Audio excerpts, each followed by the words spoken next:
Ciao, and good day. My name is Phineas McPhail, Senior Arts Editor and Principal Critic for the Proto-Rationale Journal for Convoluted Artistic Practice. Thank you for joining me again on another edition of Critic's Corner.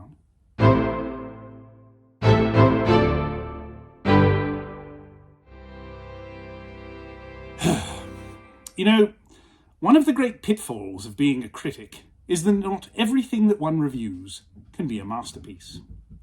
No matter how hard a reviewer such as myself might strive to uncover only the finest works of art, delivering to you, the discerning public, only those exemplars of the medium that enhance, expand, and exonerate the great history of aesthetic expression. The sad reality is that the majority of works that we perceive must fall short of this lofty endeavour. We must stand as the bulwark against mediocrity, calling foul on those offerings that fail to live up to the standard of excellence that artistry demands. And it is in such a circumstance that I find myself today, compelled, altogether reluctantly, to discuss the work of an, air quotes, artist, who appears to have little to offer the contemporary art scene beyond audacity and cheap theatrics. The artist in question, one young upstart, Lionardo da Sir Piero da Vinci. The work, the portrait of Lisa Gherardini.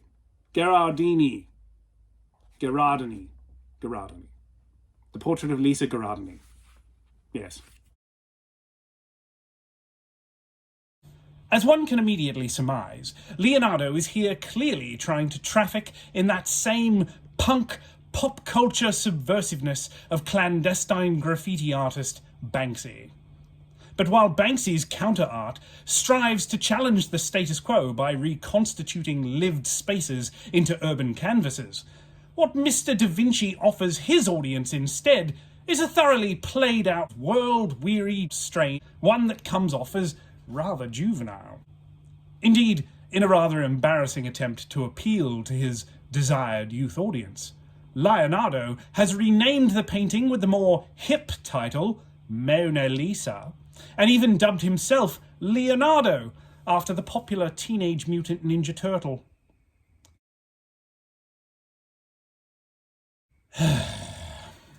Leonardo presents an ironic parody of modern portraiture here in his Mona Lisa. Deliberately staging his painting in the style of any number of stiff, perfunctory photographs, he uses a blurring brushwork effect referred to as sfumato to give the scene an almost hazy quality, like the Vaseline smudginess of a poorly focused Polaroid. His subject, Lisa, sits awkwardly in front of a backdrop that is clearly fake, calling to mind both the unconvincing canvas stage of a shopping mall family portrait studio, or perhaps the green screen insert on a TikTok reel. The muted yellow gloss of Da Vinci's hue evokes the synthetic hum of a fluorescent bulb overhead. Lisa looks on, passive, with a disinterested half-smile as though awaiting the shutter click of a passport ID. Da Vinci positions her with her arms crossed, her clothes a rarefied thrift store ensemble, perhaps intending to capture the simultaneously alluring and aloof effect of an Instagram influencer hawking her homemade clothing brand. As he has throughout his career, Da Vinci seems to want to elevate the ordinary to the ornate in a trite commentary on the collision of high and low art, presenting unremarkable experiences in histrionic fashions. Dinner parties, getting a bad haircut, doing star jumps, having weird pets, fan art of Gandalf the Wizard. But at this point it is a played-out trope. For what Mr. Leonardo seems to misapprehend is that obscurity is not a substitute for substance. While this disaffected dame sits idle in the foreground, lost in her laissez-faire lassitude, the viewer is compelled, rather reluctantly, to fill in the gaps of this incomplete, ill-conceived illustration. Are we to perceive this as a critique on a vapid, parasitic social media culture? Is this blasé Belle, her face blurred behind a Ren Fair filter, the embodiment of vacuous sea-level celebrity? Is the intention for us to ask, who is she? What is the relationship between she, the subject, and Da Vinci, the artiste?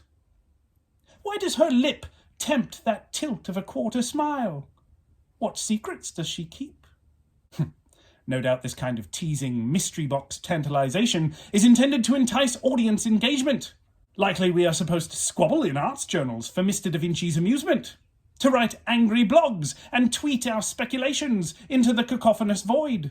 Well, no thank you, Mr. Ninja Turtle. I, for one, do not intend to be goaded into enacting a farce of analytic spelunking into a rabbit hole of reflective redundancy.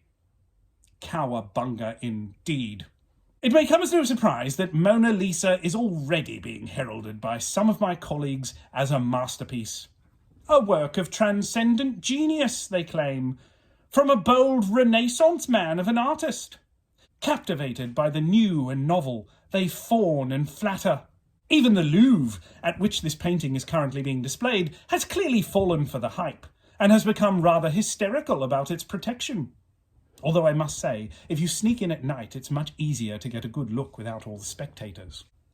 But Phineas McPhail is one critic who will not make himself look like a fool by chasing trends. Perhaps the one comfort we can draw from the sorry spectacle of all this hyperbolic praise is to remind ourselves that art is always subjective. Mr. Da Vinci may be this month's new hotness, but time will always out. I have faith that history will prove this critic's perspective is the rather more sensible approach when faced with a celebrity ego keen only to shock or challenge the status quo. This has been Phineas McPhail. Thank you for joining me once again on another Critic's Corner. Au revoir. Actually, I think that might be a Renoir over there. just a little Renoir joke there. Au revoir. Renoir. Yes. Wordplay. Yeah. Oh, that's not a Renoir.